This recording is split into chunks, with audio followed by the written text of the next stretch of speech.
दोस्तों, स्वागत है आप सभी का मेरे YouTube चैनल पर। हम शुरू कर रहे हैं सामान्य विज्ञान के महत्वपूर्ण प्रश्नों की सीरीज। ये प्रश्न पहले एग्ज़ाम में पूछे गए हैं और काफ़ी प्रश्नों के रिपीट होने की संभावना रहती है, तो ये प्रश्न काफ़ी इम्पोर्टेंट रहने वाले हैं और हर एग्ज़ाम में इनमें से प्रश्न बनते हैं। शुरू करते हैं आज के सामान्य विज्ञान के महत्वपूर्ण प्रश्न।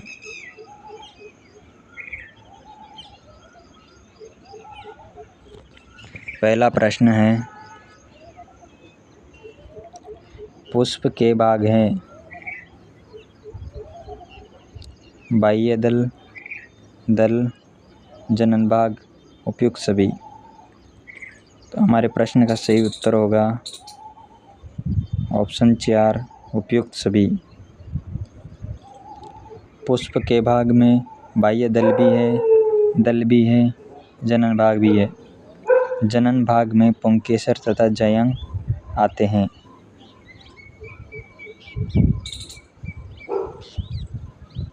अगला प्रश्न है,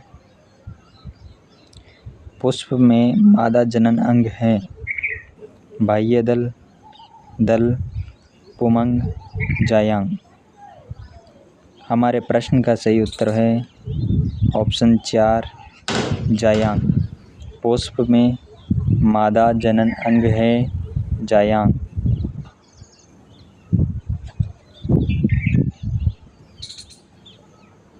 अगला प्रश्न है, पुष्प में नर जनन अंग है बाह्य दल, पुमंग, जायांग। हमारे इस प्रश्न का सही उत्तर है ऑप्शन 3, पुमंग। पुष्प में नर जनन अंग है पुमंग। अगला प्रश्न है, स्त्री केसर या जायांग के भाग हैं वतिकाग्र, वर्तिका, अंडाशय, उपयुक्त सभी। हमारे इस प्रश्न का सही उत्तर है ऑप्शन 4, उपयुक्त सभी। स्त्री केसर या जायांग के भाग वतिकाग्र भी है, वर्तिका भी है और अंडाशय भी है। पुष्प के केंद्र में रक्षित भाग को स्त्री केसर कहते हैं।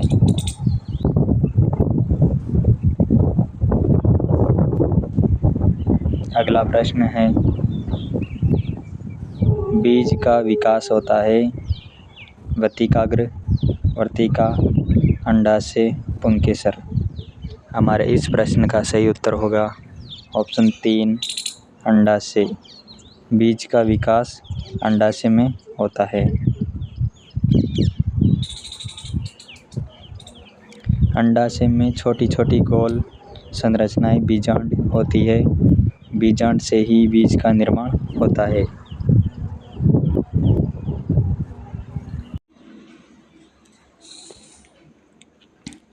अगला प्रश्न है, पुंकेसर के भाग है परागकोश, पुतंतु, परागकण, उपयुक्त सभी। हमारे प्रश्न का सही उत्तर होगा ऑप्शन 4, उपयुक्त सभी। पुंकेसर के भाग में परागकोश भी है, पुतंतु भी है और परागकण भी है।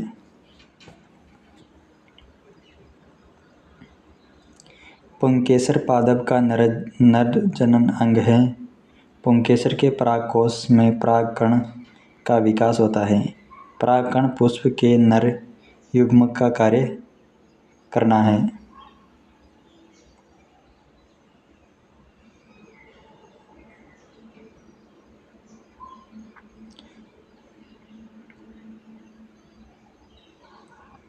पौधों में मादा जननांग के भागों का व्यवस्थित क्रम है अंडाशय, वर्तिकाग्र, वर्तिका एवं पुष्पासन।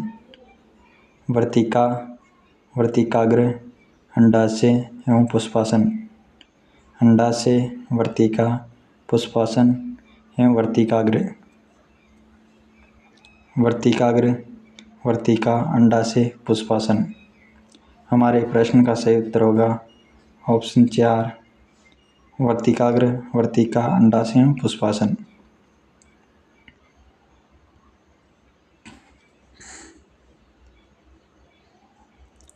पौधे में मादा जननांग के भागों का व्यवस्थित क्रम निम्न है। वर्तिकाग्र, वर्तिका, अंडाशय एवं पुष्पासन।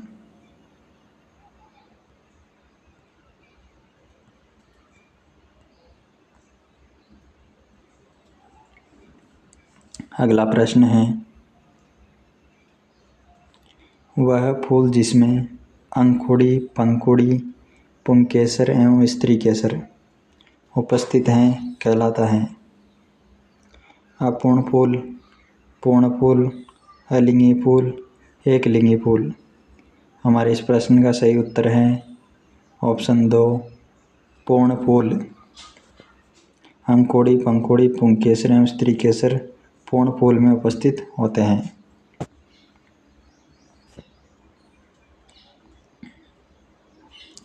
वह फूल जिसमें बाह्य दल, पंखुड़ी, स्त्रीकेसर, पुंकेसर सभी वह उपस्थित हो वह पूर्ण पुष्प कहलाता है।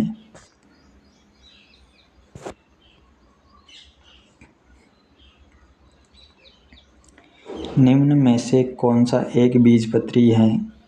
सेम, चना, मक्का, सरसों। हमारे प्रश्न का सही उत्तर है ऑप्शन 3, मक्का।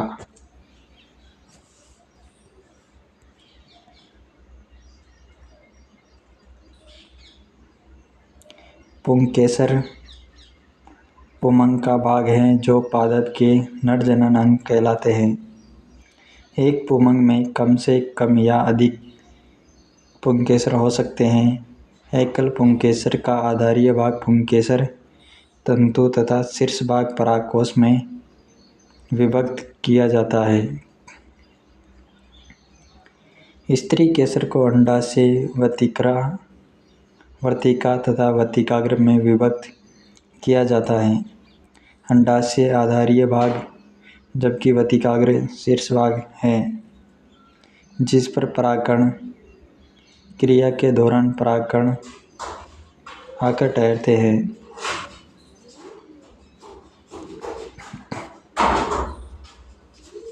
एकलिंगी पुष्प जिनमें मक्का, पपीता, ककड़ी केवल पुंकेसर अथवा स्त्रीकेसर होते हैं। एकलिंगी पुष्पों में या तो पुंकेसर होगा या स्त्रीकेसर होगा, दोनों में से एक, जैसे मक्का, पपीता और ककड़ी।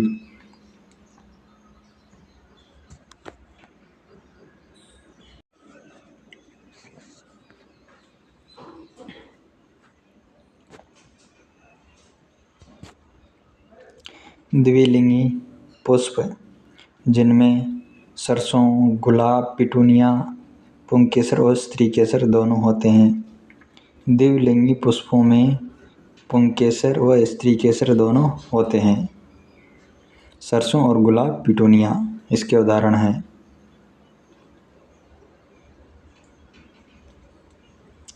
अब पुंकेसर नर जननांग, परागकोश पूतंतु।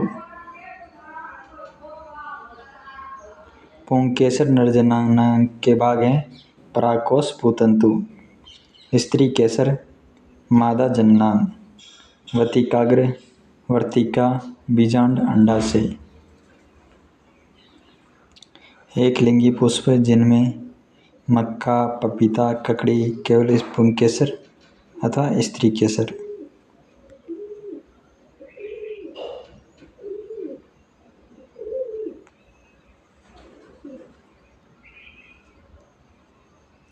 एक बीजपत्री जिसमें प्याज, गेहूं, मक्का, गन्ना, चावल आदि।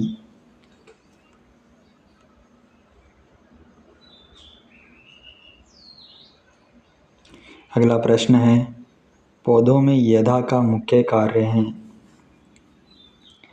खाद्य पदार्थों का स्थानांतरण, टूटे फूटे की मरम्मत करना, जल का स्थानांतरण, वाष्पोत्सर्जन में सहायक।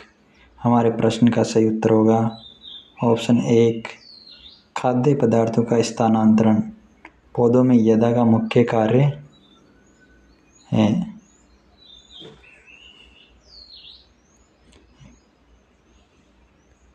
अगला प्रश्न है, इसकी डिटेल। यदा का कार्य पौधों में खाद्य पदार्थों का स्थानांतरण करना, जाइलम वाहिकाएं जल तथा खनिज पदार्थों का स्थानांतरण करती है तथा स्टोमेटा वाष्पोत्सर्जन में सहायक होते हैं।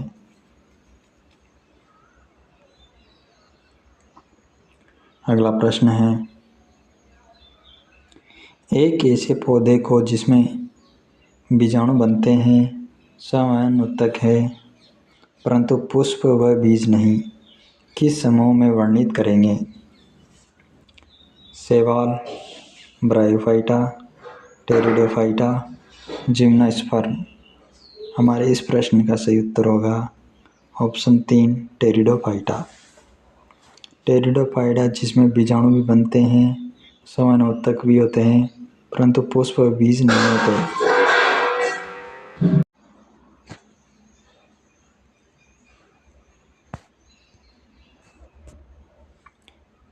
टेरिडोफाइटा के अंतर्गत पुष्प और बीज रहित पौधे आते हैं, अर्थात ऐसे पौधे जिसमें बीजाणु बनते हैं, स्वयंउत्तक हैं परंतु पुष्प व बीज नहीं होते, टेरिडोफाइटा समूह में वर्णित होते हैं, जैसे एजोला, फर्न, मार्सिलिया आदि। टेरिडोफाइटा में पुष्प और बीज नहीं होते, इनमें स्वयंउत्तक होते हैं और बीजाणु बनते हैं। अगला प्रश्न है, फूल का चमकीला तथा आकर्षक अंश है दलपुंज, बाह्य दल, दल, पुष्प वृंत। हमारे इस प्रश्न का सही उत्तर होगा ऑप्शन 3, दल। फूल को चमकीला तथा आकर्षक अंश होगा दल।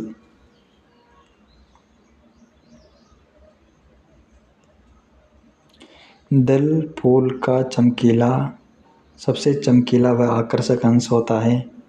आकर्षक रंग होने के कारण कीट उसकी ओर आकर्षित होते हैं, जिससे किसी दूसरे पुष्प का परागण उसके वतिकाग्र तक पहुंचता है और परागण क्रिया संपन्न हो जाती है।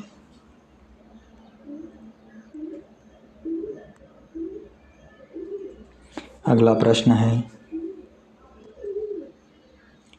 फूल, फल, बीज धारण करने वाले फूले हुए पौधे कहलाते हैं क्रिप्टोगैम्स, फर्न, जिम्नोस्पर्म, एंजियोस्पर्म।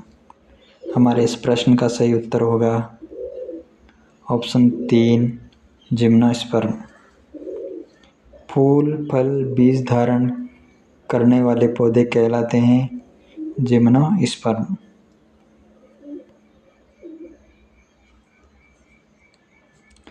फूल, फल, बीज धारण करने वाले पौधे एंजियोस्पर्म आवृतबीजी कहलाते हैं। इस वर्ग के पौधे एक वर्षीय, द्विवर्षीय अथवा बहुवर्षीय होते हैं। क्रिप्टोगैम्स पुष्प व बीज विहीन पौधे हैं।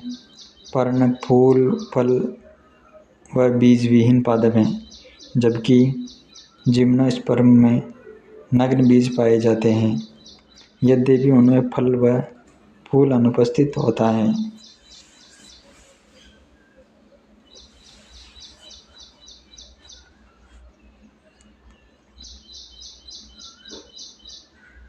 अगला प्रश्न है, निम्न में से द्विबीजपत्री कौन है? घास, आम, मकई, ये सभी। हमारे इस प्रश्न का सही उत्तर होगा ऑप्शन 2, आम। आम एक द्विबीजपत्री है। द्विबीजपत्री में आम, मूली, सरसों, चना, मटर। एक बीजपत्री में घास, मकई, गेहूँ, प्याज, मक्का।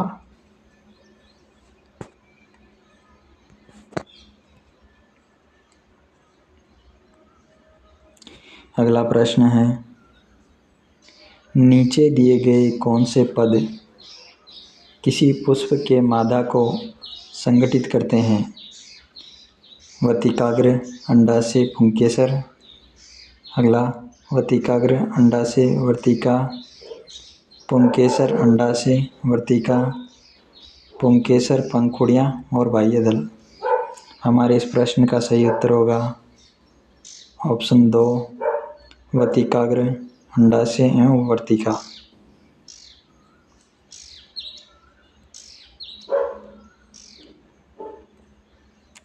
वतिकाग्र, अंडाशय एवं वर्तिका किसी पुष्प के मादा भाग को संगठित करते हैं।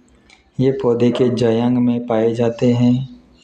वर्तिका अंडाशय के ऊपर का लंबा एवं पतला भाग होता है, जबकि वतिकाग्र वर्तिका का सबसे ऊपर का भाग होता है जो चिपचिपा होता है।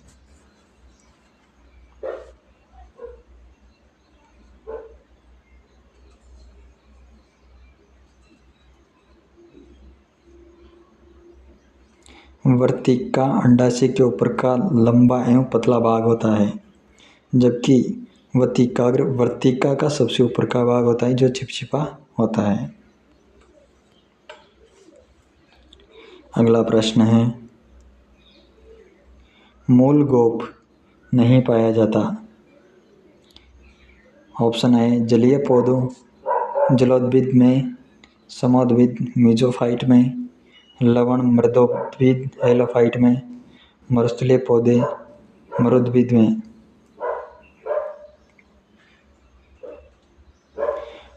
हमारे इस प्रश्न का सही उत्तर होगा ऑप्शन 1, जलीय पौधों जलोद्भिद में मूल गोप का नहीं पाया जाता। यह नहीं पाया जाता जलीय पौधे या जलोद्भिद में।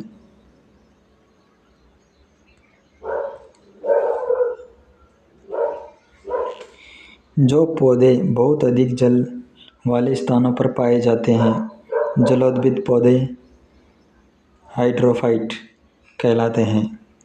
जलोद्भिद पौधे पूर्णतया जल निमग्न होते हैं। इन पौधों का तना मुलायम तथा लंबा होता है। इसकी जड़ें लंबी और पतली होती हैं। इन पौधों में मूलगोप नहीं पाया जाता। कुछ जलीय पौधों जैसे समुद्र शोक तथा पिस्टिया में मूलगोप के स्थान पर एक अन्य रचना मूल पॉकेट होती है। अगला प्रश्न है, यदि एक परागकण एक पुष्प के परागकोश से उसी पुष्प के वतिकाग्र पर स्थानांतरित किया जाता है तो उसे कहते हैं स्वतः परागण, सहजात पुष्पी परागण, परनिषेचन, युग्मक संलयन। तो हमारे प्रश्न का सही उत्तर होगा ऑप्शन 1, स्वतः परागण।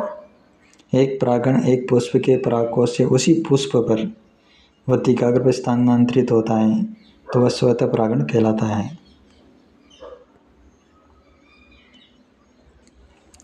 जब किसी पुष्प के परागकोश से उसी पुष्प के अथवा उस पौधे के अन्य पुष्प के वतिकाग्र तक परागकणों का स्थानांतरण होता है तो उसे स्वपरागण कहते हैं।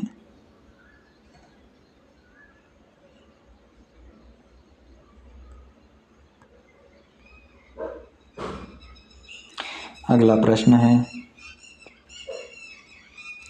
प्रकाश संश्लेषण के दौरान बने उत्पाद कौन से हैं? ग्लूकोज, जल और ऑक्सीजन।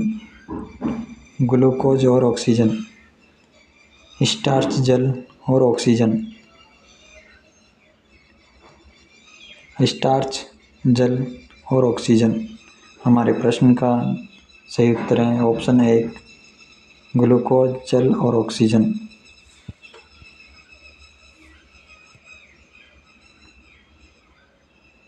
अगला प्रश्न है,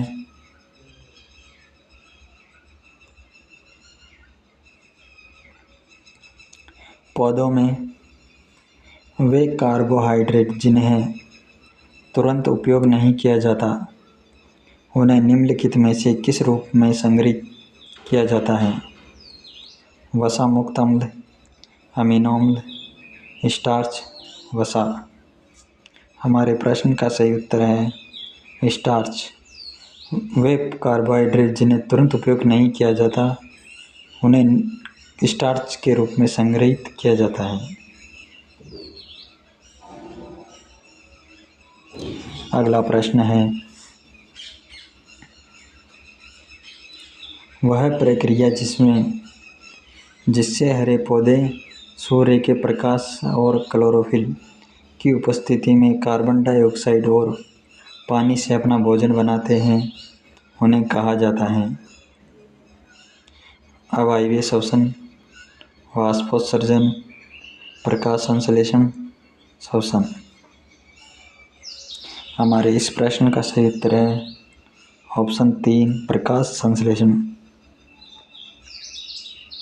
प्रकाश संश्लेषण की प्रक्रिया में हरे पौधे सूर्य के प्रकाश और क्लोरोफिल की उपस्थिति में कार्बन डाइऑक्साइड और पानी से अपना भोजन बनाते हैं।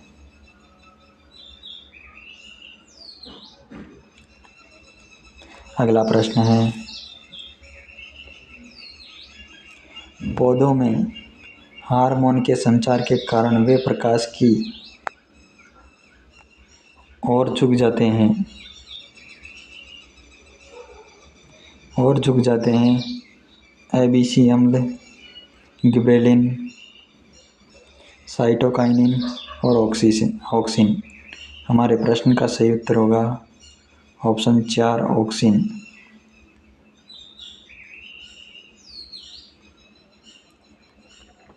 पौधों में हार्मोन के संचार के कारण वे प्रकाश की ओर झुक जाते हैं, तो वह ऑक्सिन हार्मोन के कारण।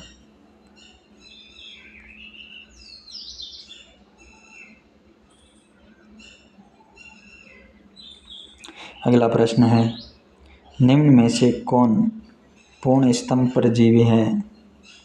विस्कम, अमरबेल, रेफलिसिया, चंदन। हमारे इस प्रश्न का सही उत्तर है ऑप्शन 2, अमरबेल।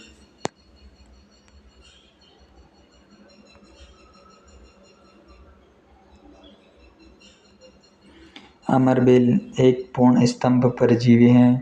इसमें पत्तियों और पर्णहरित का पूर्णतः अभाव होता है, इसलिए इसका रंग पित्त मिश्रित सुनहरा या हल्का लाल होता है। इसका तना लंबा, पतला, शाखा युक्त और चिकना होता है। तने से अनेक मजबूती, पतली पतली और मांसल शाखाएं निकलती है, जो आश्रयी पौधे को अपने भार से झुका देती है। अगला प्रश्न है,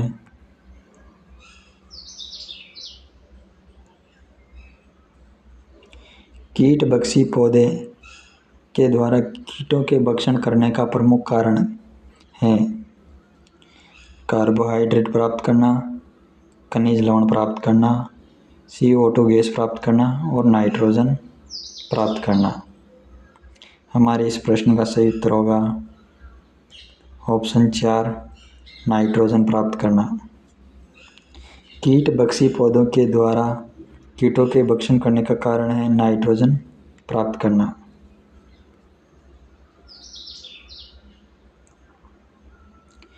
कीट बख्शी पादप जैसे यूट्रिकुलेरिया, ड्रोसेरा, नेफेंथीज इत्यादि नाइट्रोजन की प्राप्ति हेतु कीटों का भक्षण करते हैं। ये उस स्थान पर पाए जाते हैं जहाँ नाइट्रोजन की कमी होती है।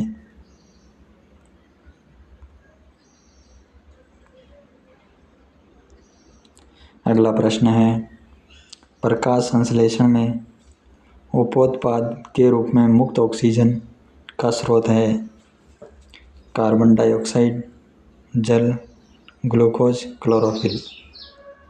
हमारे इस प्रश्न का सही उत्तर है ऑप्शन 2, जल। जल में प्रकाश संश्लेषण उपोत्पाद के रूप में मुक्त ऑक्सीजन का स्रोत जल।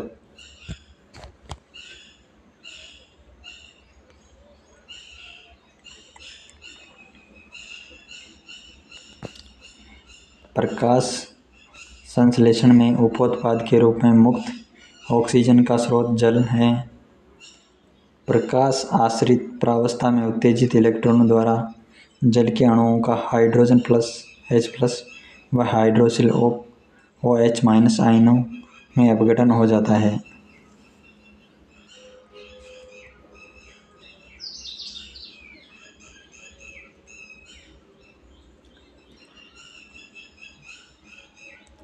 अगला प्रश्न है, प्रकाश संश्लेषण की क्रिया को किस समीकरण द्वारा दर्शाते हैं?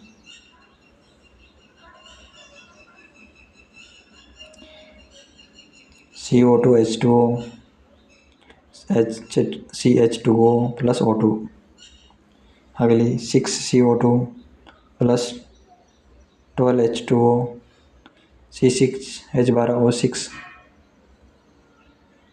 6O2 6H2O 6CO2 6H2O C6H12O6 + 6O2 C6H12O6 + 6O2 6CO2 + 6H2O। हमारे प्रश्न का सही उत्तर होगा प्रकाश संश्लेषण की विक्रिया है 6CO2 + 12H2O 6C6H12O6 + 6O2 + 6H2O। Option B 2। सूर्य के प्रकाश की उपस्थिति में पेड़ पौधों की पत्तियों द्वारा जल और कार्बन डाइऑक्साइड का उपयोग करके क्लोरोफिल की मदद से भोजन ग्लूकोज का निर्माण करना प्रकाश संश्लेषण कहलाता है,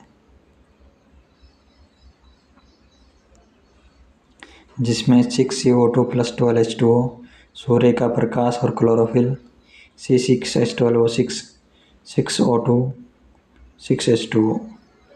जबकि श्वसन की क्रिया में C6H12O6 + 6O2 6CO2 + H2O 6H2O बराबर ऊर्जा।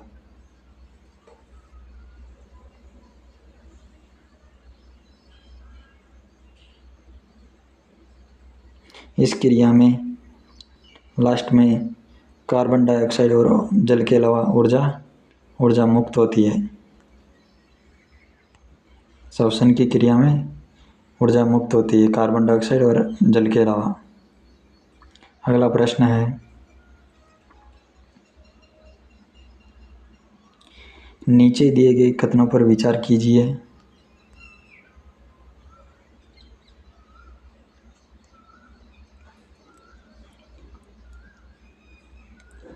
ए, पौधे प्रकाश संश्लेषण के बिना भी कुछ समय तक जीवित रह सकते हैं। बी, पौधे श्वसन के बिना भी कुछ समय तक जीवित रह सकते हैं। सी, पौधों के जीवित रहने के लिए प्रकाश संश्लेषण और श्वसन दोनों ही आवश्यक है। दिन के समय प्रकाश संश्लेषण और श्वसन पौधों में होने वाली समक्षणिक एक ही समय वाली प्रक्रियाएं हैं। सही कथन है ए, सी और डी, ए, बी और डी, ए, बी, सी, बी, सी, डी। हमारे प्रश्न का सही उत्तर है ऑप्शन 1 ए, सी, डी। ए, सी, डी।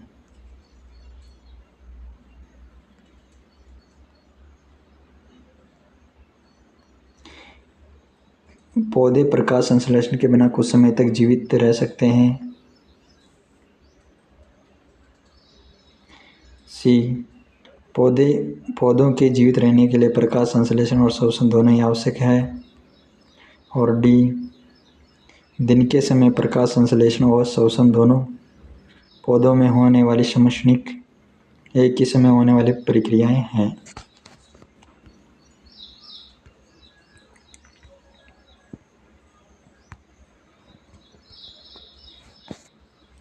पौधे प्रकाश संश्लेषण के बिना कुछ समय तक जीवित रह सकते हैं क्योंकि वे कुछ भोजन संचित रखते हैं और प्रकाश संश्लेषण न होने की दिशा में उसका प्रयोग करते हैं। पौधे के लिए प्रकाश संश्लेषण तथा श्वसन दोनों ही आवश्यक हैं। इनके बिना पौधों का जीवन नहीं चल सकता। दिन में प्रकाश संश्लेषण तथा श्वसन पौधों में होने वाली समष्टिक प्रक्रियाएं हैं। श्वसन क्रियाएं दिन और रात में हमेशा होती रहती है। पौधे दिन में CO2 ग्रहण करते हैं तथा O2 मुक्त करते हैं।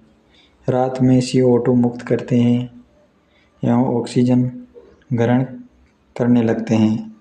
पौधे श्वसन के बिना जीवित नहीं रह सकते।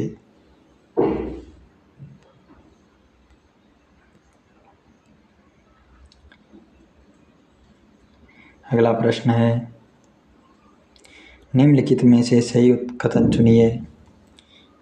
1. केवल पत्तियों में ही प्रकाश संश्लेषण होता है। सभी रंगों की पत्तियों में प्रकाश संश्लेषण करती है। पौधे क्लोरोफिल की अनुपस्थिति में ही प्रकाश संश्लेषण कर सकते हैं। केवल हरी पत्तियों वाले पौधे ही प्रकाश संश्लेषण कर सकते हैं। हमारे प्रश्न का सही उत्तर है ऑप्शन 4, केवल हरी पत्तियों वाले पौधे ही प्रकाश संश्लेषण कर सकते हैं।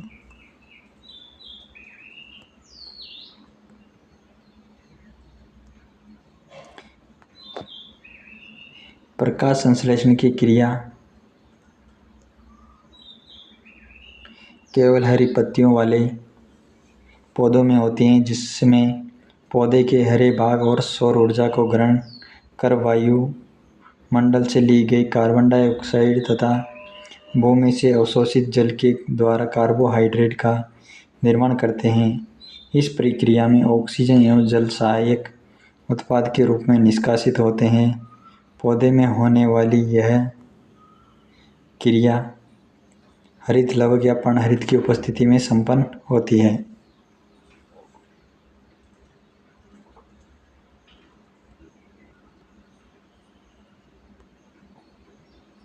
अगला प्रश्न है, निम्नलिखित में से कौन से कथन प्रकाश संश्लेषण के संदर्भ में सत्य है।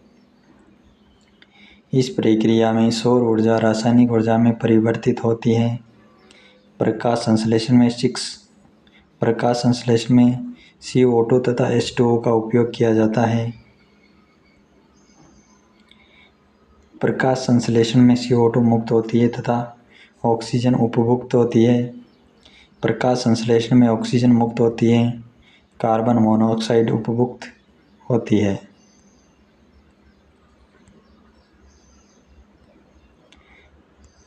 हमारे प्रश्न का सही उत्तर है ऑप्शन 3, A और B।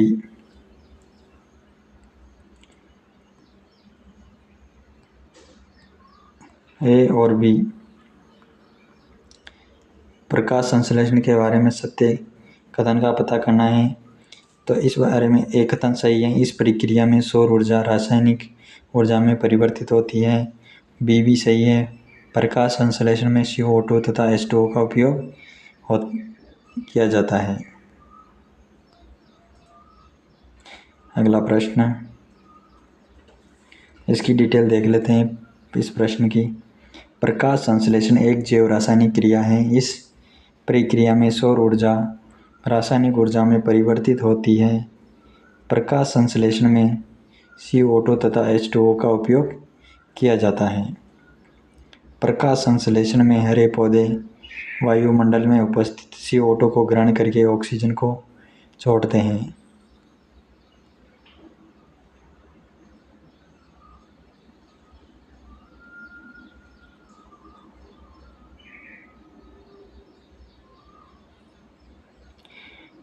अगला प्रश्न है, दिए गए चित्र में सोडियम बाइकार्बोनेट मिलाने पर प्रकाश संश्लेषण की दर पर क्या प्रभाव पड़ेगा।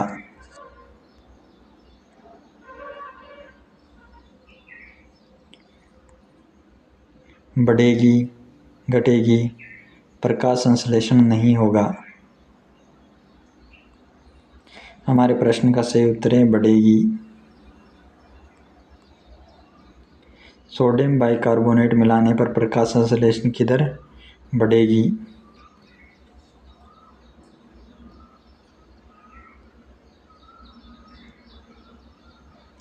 जल में सोडियम बाइकार्बोनेट मिलाने पर जल में CO2 की मात्रा बढ़ जाएगी, जिससे प्रकाश संश्लेषण की दर भी बढ़ जाएगी। हालांकि यह एक निश्चित सीमा तक ही बढ़ेगी, तदुपरांत अधिक CO2 जल में मुक्त हो जाए तब भी प्रकाश संश्लेषण की दर निश्चित रहेगी।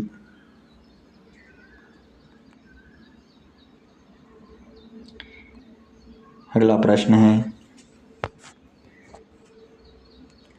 पौधों की चालनी नलिका कोशिकाओं और स्तनधारियों की लाल रक्त कोशिकाओं की संरचना में एक विशेष समानता है। हरित लवण की अनुपस्थिति, कोशिका भित्ति की अनुपस्थिति, हीमोग्लोबिन की अनुपस्थिति और केंद्रक की अनुपस्थिति। पौधों की चालनी नलिकाओं कोशिकाओं स्तनधारियों की लाल रक्त कोशिकाओं में केंद्रिका अनुपस्थित होती है। तो हमारे प्रश्न का सही उत्तर होगा केंद्रक की अनुपस्थिति।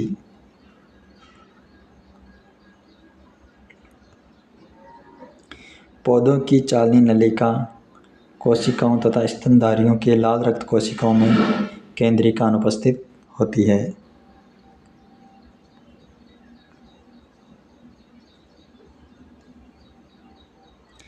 हरे पौधे दिन के समय कार्बन डाइऑक्साइड की बजाय वायुमंडल में ऑक्सीजन छोड़ते प्रतीत होते हैं, क्योंकि 1. हरे पौधे केवल रात के समय ही श्वसन करते हैं। 2. हरे पौधे दिन के समय श्वसन करते हैं और रात के समय प्रकाश संश्लेषण करते हैं। दिन के समय प्रकाश संश्लेषण की दर श्वसन की दर से अधिक होती है। हरे पौधे रात के समय श्वसन नहीं करते। हमारे प्रश्न का सही उत्तर है ऑप्शन 3, दिन के समय प्रकाश संश्लेषण की दर श्वसन की दर अधिक होती है।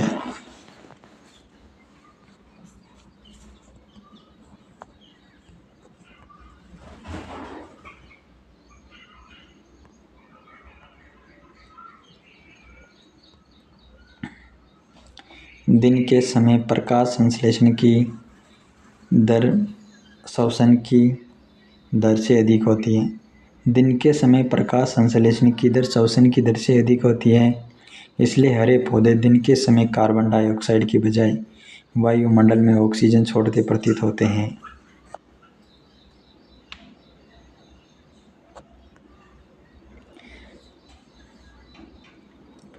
पौधों की पत्तियों द्वारा जल के वाष्पित होने की प्रक्रिया कहलाती है वाष्पन, वाष्पोत्सर्जन, निरार्द्रीकरण, ध्रुवीकरण। हमारे प्रश्न का सही उत्तर है ऑप्शन 2, वाष्पोत्सर्जन। पौधों की पत्तियों द्वारा जल के वाष्पित होने की प्रक्रिया वाष्पोत्सर्जन कहलाती है। पौधों द्वारा अनावश्यक जल को वाष्प के रूप में पौधे से बाहर निकालने की क्रिया को वाष्पोत्सर्जन कहते हैं। यह क्रिया पर्णरंध्रों के माध्यम से होती है। अगला प्रश्न है, साइटोकाइनिन है एक पादप एंजाइम, जंतु हार्मोन, जंतु एंजाइम, पादप हार्मोन। प्रश्न का सही उत्तर है ऑप्शन 4, पादप हार्मोन। साइटोकाइनिन एक पादप हार्मोन है।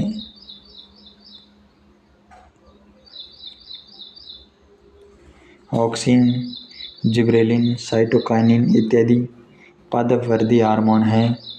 साइटोकाइनिन सारे प्रकृति का हार्मोन है। साइटोकाइनिन कोशिका विभाजन में मदद करते हैं।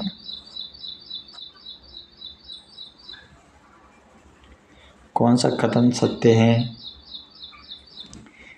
1. पादपों में जल व लवण का परिवहन फ्लोएम द्वारा होता है। 2. प्रकाश संश्लेषण के दौरान ऑक्सीजन CO2 से विमुक्त होती है। सभी जीवों के लिए ऊर्जा का एकमात्र स्रोत सूर्य है। छुई मुई पौधों की पत्तियां कंपानुकुचन दर्शाती है। प्रश्न का सही उत्तर है ऑप्शन 4, छुई मुई पौधे की पत्तियां कंपानुकुचन दर्शाती है।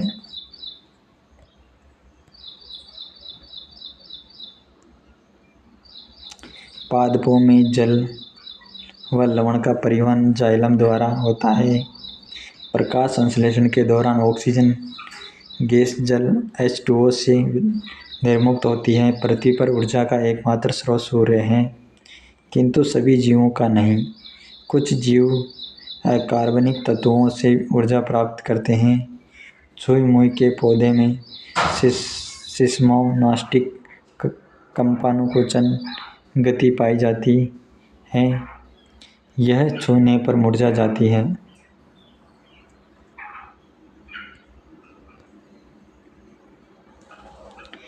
पादपों में ऑक्सीजन की सबसे अधिक सांद्रता कहाँ होती है? 1. वृद्धि करने वाले शीर्ष भाग में। 2. केवल जाइलम फ्लोएम में। 3. पत्तियों में। 4. उक्त सभी में। प्रश्न का सही उत्तर है 1. वृद्धि करने वाले शीर्ष भाग में। पादपों में ऑक्सीजन की सबसे अधिक सांद्रता वृद्धि करने वाले शीर्ष भाग में होती है।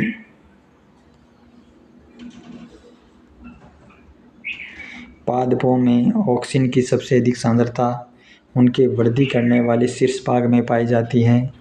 अप्रकाशित भाग में ऑक्सीजन का संश्लेषण प्रकाशित भाग की अपेक्षा अधिक होता है। इस कारण पादप की शाखाएं प्रकाश की ओर मुड़ जाती हैं।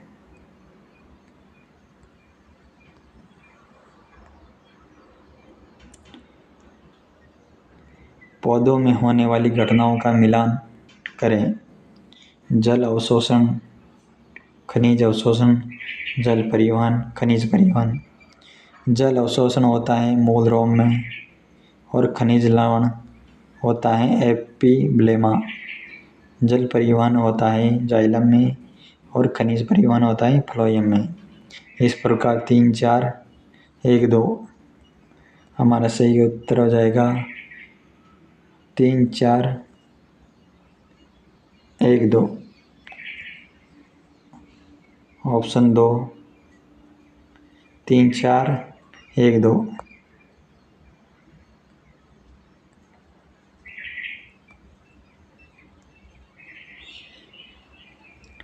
जल अवशोषण मूलरोम, खनिज अवशोषण एपिब्लेमा, जल परिवहन जाइलम, खनिज परिवहन फ्लोएम।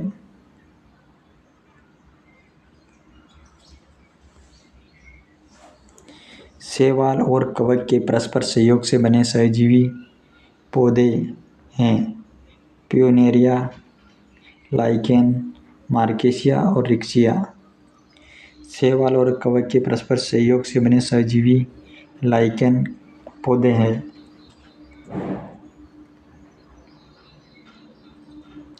शैवाल तथा कवक की सहजीवी अंतरक्रिया से बने पौधे लाइकेन हैं। उसमें शैवाल भोजन निर्माण का कार्य करता है, जबकि कवक आवास प्रदान करता है। शैवाल तो भोजन का निर्माण का कार्य करता है और कवक आवास प्रदान करता है। जलीय कीटभक्षी पौधा है यूट्रिकुलेरिया, डायोनिया, ड्रोसेरा। इनमें से कोई नहीं। प्रश्न का सही उत्तर है ऑप्शन 1 जलीय कीटभक्षी पौधा है यूट्रिकुलेरिया।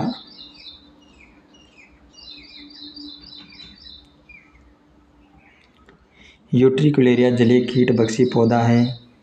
ड्रोसेरा तथा डायोनिया भी कीटभक्षी पौधे हैं, किंतु जलीय नहीं। इस प्रकार के पौधे उन स्थानों पर पाए जाते हैं जहाँ की भूमि में नाइट्रोजन की कमी होती है। अपनी नाइट्रोजन की कमी को पूरा करने के लिए ये पौधे कीटों का भक्षण करते हैं।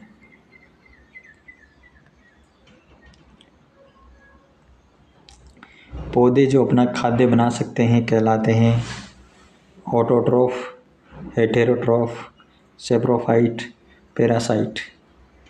प्रश्न का सही उत्तर है ऑप्शन 1 ऑटोट्रोफ।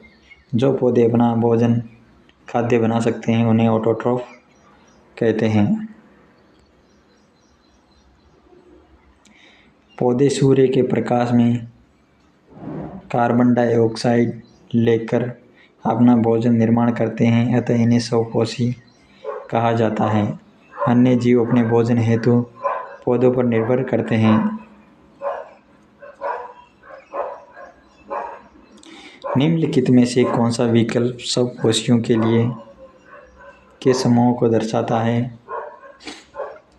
तुलसी, शैवाल, अमरवेल, छत्रक। शैवाल, पालक, टमाटर, केला। शैवाल, अमरवेल, केला, आम। पालक, छत्रक, टमाटर, इष्ट। तो स्वकोशियों के रूप में सही विकल्प हैं ऑप्शन 2, शैवाल, पालक, टमाटर, केला।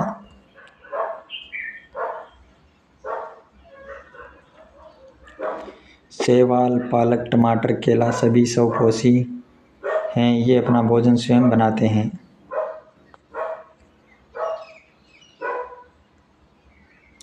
दो जीव अच्छे मित्र हैं, साथ रहते हैं।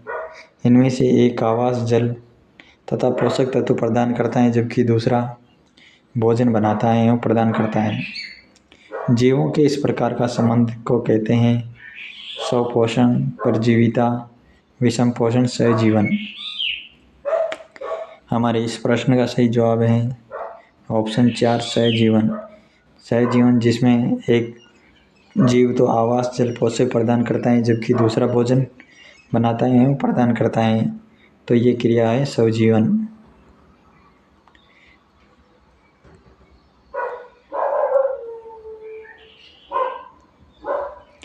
जब दो जीव साथ रहते हैं तो इनमें से एक जीव दूसरे को आवास तथा पोषक तत्व प्रदान करता है जबकि दूसरा जीव भोजन बनाता है एवं प्रदान करता है, तो इस प्रकार के संबंध को सहजीवन कहते हैं। सहजीवन का सबसे अच्छा उदाहरण लाइकेन है। लाइकेन में एक शैवाल तथा एक कवक घनिष्ठ रूप से साथ रहते हैं। शैवाल से निर्मित भोजन कवक को मिलता रहता है तथा इसके बदले में वह कवक से खनिज, लवण, स्थान और रक्षा प्राप्त करता है।